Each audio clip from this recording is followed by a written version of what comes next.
Kas buvo Mikalojus Konstantinas Čiurlionis? Dailininkas, kompozitorius, vizionierius ar viskas viename?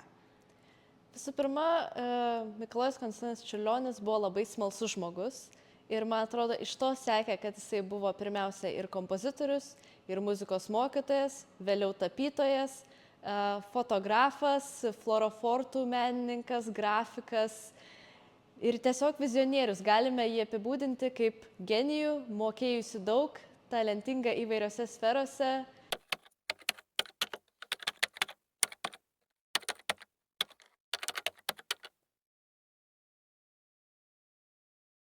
Nors esame įpratę kalbėti apie Mikalojaus Konstantino Čiurlionio talentą, bet iš tiesų jam nepavyko tapti savo laikmečio ikona. Kodėl? Na, prisiminkime, kad Čiurlionis tapė realiai ganėtinai nedaug, tik 6 metus. Ir per tą trumpą laiką jis, aišku, rado savo gerbėjų būrį, jį itin palaikė draugai, jį itin palaikė jo mecenatai. Tačiau per tokį trumpą laiką jam tiesiog nepavyko išplaukti giliau į publiką. Dar prisidėjo ir tai, kad kvietimus į tas parodas, kurios galbūt jį būtų pavertę pasaulinę žvaigždę, jo laikmečiu jis gavo jau tuo metu, kai gydėsi sanatorijoje ir kai kurie kvietimai atvyko netgi ir jau po jo mirties.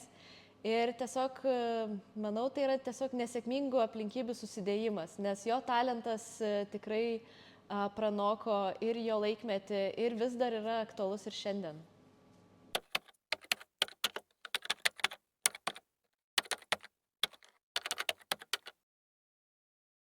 Mikalojus Konstantinas Čiurlionis taip pat yra neatsiejamas nuo kosmoso pažinimo.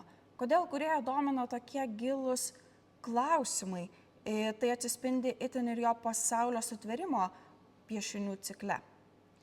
Taip, tai Mikalojus Konstantinas Čiurlionis buvo labai smalsus ir jisai studijavo ne tik muziką ir dailę, bet taip pat žinome, kad ėjo į estetikos, numizmatikos, astronomijos paskaitas, skaitė įvairius straipsnius ir natūralu, kad tie tyrinėjimai persismelkė ir į jo kūrybą. Jam buvo svarbu ne tik sukurti gerą muzikinį kūrinį, ne tik nutapyti įdomų paveikslą, bet jisai jais perteikdavo savo kuriamą filosofiją, kurioje natūralu buvo labai tie svarbus klausimai, kas yra kosmose, kas slypi už kosmoso ir kaip jis galėtų atrodyti, kas yra jo sutvėrėjas, valdytojas, tas Rex.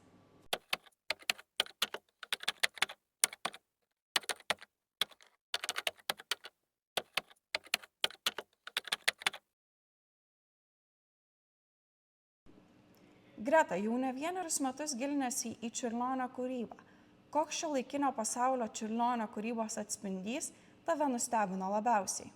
Na, manau, yra ganėtinai įprasta lyginti Čiurlionį su amžininkų kūriniais, su šiuolaikinių menininkų kūriniais, tiek muzikos, grafikos, tapybos prasme, bet yra šis tas nuostabaus galėti palyginti Čiurlionio kūrybą su šiuolaikinėmis teleskopų kosmoso nuotraukomis. Man atrodo, tai atskleidžia Čiurlionio unikalumą, vizionieriškumą ir tai tikrai parodo visai jį kitokį ir atskleidžia kitokias sąsajas, negu galėtume atskleisti, lygindami jį tik meno ir istorinėje sferoje. Ačiū, Greta. Ačiū labai.